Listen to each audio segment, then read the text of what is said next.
Property को आधार से link करने की मांग वाली पीआईएल पे आज कोर्ट में सुनवाई हुई है। यह मामला 2019 से कोर्ट में चल रहा है, 2023 आ गया, 4 साल बीत गए हैं और कोर्ट इस पे कई बार नोटिस जारी कर चुका है केंद्र सरकार को, दिल्ली सरकार को, लेकिन अभी तक किसी का जवाब नहीं आया।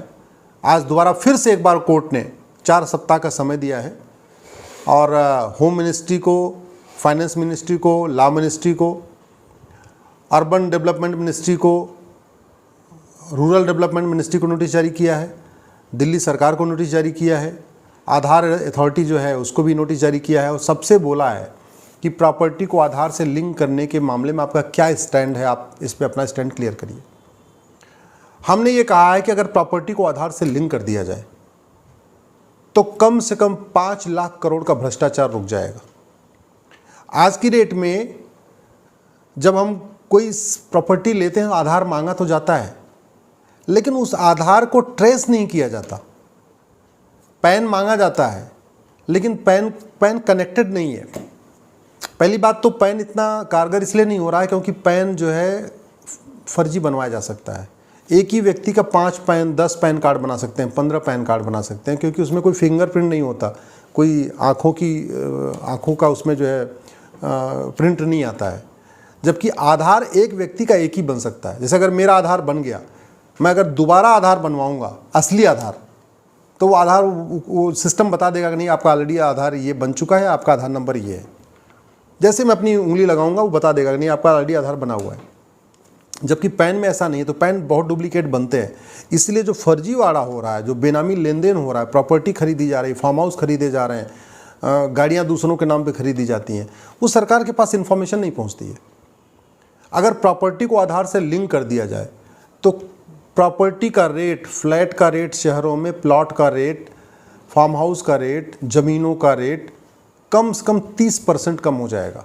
क्योंकि सारा का सारा काला धन, सारी बेनामी संपत्ति, चाहे वो घूसखोर हवलदार है या घूसखोर थानेदार है या घूसखोर तहसीलदार है या घूसखोर नेता है या घूसखोर मंत्री है, जो भी भ्रष्टाचार से पैसा कमाते हैं, जो घूसखोरी से पैसा कमा रहे हैं, जमाखोरी से पैसा कमा रहे हैं या मिलावटखोरी से पैसा कमा रहे हैं या कालाबाजारी से पैसा कमा रहे हैं या नशा तस्करी से पैसा कमाते हैं या मानव तस्करी से पैसा कमाते हैं, किडनैपिंग करके पैसा कमाते हैं, जो भी या बाहर से विदेशी फंडिंग लेते हैं देश विरोधी काम करने के लिए, ये सारे पैसे से क्या करते हैं? फार्म हाउस खरीदते हैं, प्लॉट खरीदते हैं, फ्लैट खरीदते हैं, बंगलो खरीदते हैं। दिल्ली में पकड़ा जा चुका है, बहुत सारे नक्सलियों का फार्म हाउस पकड़ा जा चुका है, नक्सलियों के प्लॉट पकड़े गए हैं, माओवादियों के बहुत सारे फ्लैट हैं दिल्ली एनसीआर में, आपके कश्मीर के अलगाववादियों के फ्लैट भी कुछ पकड़े गए हैं, अतीक अहमद की इतनी प्रॉपर्टी पकड़ी गई है। अगर ये प्रॉपर्टी को आधार से लिंक कर दिया जाए ना, तो भारत में कम से कम 10 लाख करोड़ की बेनामी प्रॉपर्टी मिलेगी। ये जो बड़े बड़े सफ़ेदपोश नेता हैं, जो बड़ी ईमानदारी की बात करते हैं, नैतिकता की बात करते हैं या समाजवाद की बात करते हैं, अम्बेडकरवाद की बात करते हैं, गांधीवाद की बात करते हैं, इनकी पोल पट्टी खुल जाएगी। इन्होंने खूब करोड़ों रुपए की प्रॉपर्टी बना रखी है बड़े बड़े शहरों में, मुंबई में भी बना रखी है, दिल्ली में भी, देश के हर शहरों में।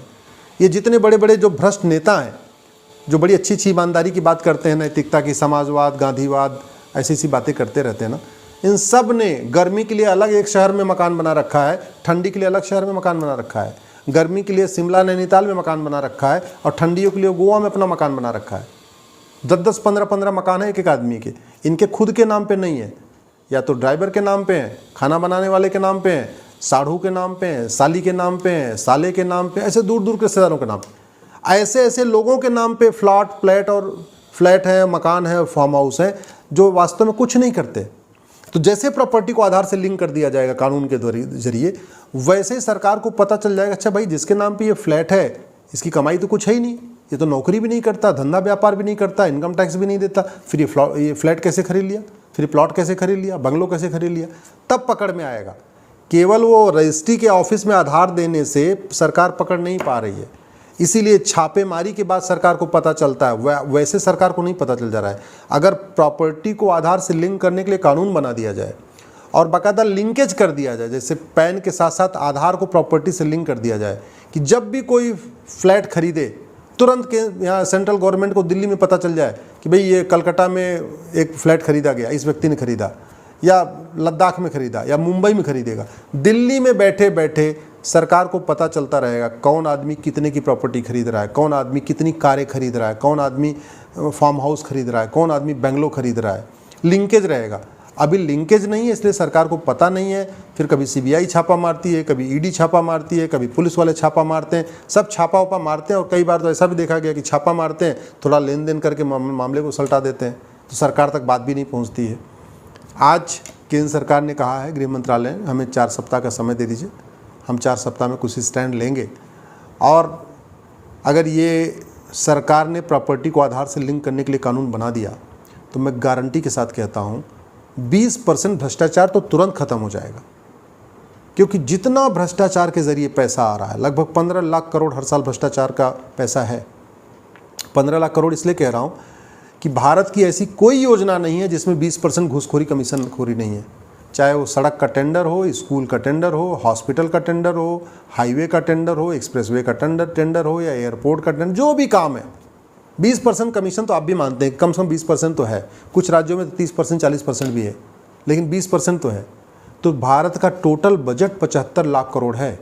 केंद्र और राज्य का टोटल बजट 75 लाख करोड़ है। इस 75 लाख करोड़ का 20% यानी 15 लाख करोड़ रुपए घूसखोरी कमीशनखोरी दलाली में चला जाता है। अगर इस संपत्ति को आधार से लिंक कर दें तो भ्रष्टाचार कम होगा। भ्रष्टाचार कम होगा तो माओवाद कम होगा, नक्सलवाद कम होगा, ये जो राजनीतिक हिंसा होती है हिंसा कम होगी। ये जो सफ़ेद पोस्ट घूम रहे हैं दुनिया भर का आजकल, नई बड़ी अच्छी अच्छी बातें कर रहे हैं, ये जैसे इनकी प्रॉपर्टी पकड़ में आएगी भारत छोड़ के भाग जाएंगे। भारत छोड़ के भाग जाएंगे। जब जातिवादी नेता भारत छोड़ के भागेंगे तो जातिवाद खत्म होगा। क्षेत्र के आधार पर बांटने वाले भारत छोड़ के भागेंगे तो क्षेत्रवाद कम होगा। भाषा के आधार पर बांटने वाले भारत छोड़ के भागेंगे तो भाषावाद भी कम होगा। इसलिए अपने आप एक मास्टर स्ट्रोक होगा। मैं प्रधानमंत्री से निवेदन करता हूँ, आपने 2018 में भी कहा था प्रॉपर्टी को आधार से लिंक किया जाएगा, 2017 में भी कहा था प्रॉपर्टी को आधार से लिंक किया जाएगा, लेकिन अभी तक इस पे काम नहीं हुआ है। यूसीसी भले थोड़ा देर से आए, कोई दिक्कत नहीं है, लेकिन सबसे पहले संपत्ति को आधार से लिंक करने के लिए कानून बनाइए। तब जब ये भ्रष्टाचार कम होगा तो जिस तरीके से मणिपुर में हिंसा हुई, हिंसा नहीं होगी। मणिपुर में जितने अलगाववादी हैं वो भी पकड़ में आएंगे और कितनी उनके पास प्रॉपर्टी है। कश्मीर का अलगाववादी आराम से पकड़ में आ जाएंगे। ये सफ़ेद पे उस नेता जो आजकल घूम रहे हैं इधर उधर नए नए एजेंडा बताते हुए बातें करके गठबंधन बना रहे हैं, ये भी पकड़ में आ जाएंगे। तो भ्रष्टाचार पे कार्रवाई करिए। भ्रष्टाचार खत्म होगा तो जातिवाद, भाषावाद, क्षेत्रवाद खत्म होगा। भ्रष्टाचार खत्म होगा, संपत्ति को आधार से लिंक करेंगे, मिलावटखोरी खत्म होगी, कालाबाजारी खत्म होगी। प्रॉपर्टी को आधार से लिंक करने के लिए कानून बन जाएगा। किडनैपिंग रुक जाएगी, बहुत कम हो जाएगी किडनैपिंग। किडनैपिंग करने वाले पैसा कमा के करेंगे क्या? पैसा खाएंगे थोड़ी। जब प्रॉपर्टी नहीं खरीद पाएंगे तो पैसा क्या करेंगे? इसलिए सबसे ज़्यादा ज़रूरी है इस कानून को बनाना, और मैं आशा करता हूँ सरकार इस पर जल्दी निर्णय लेगी।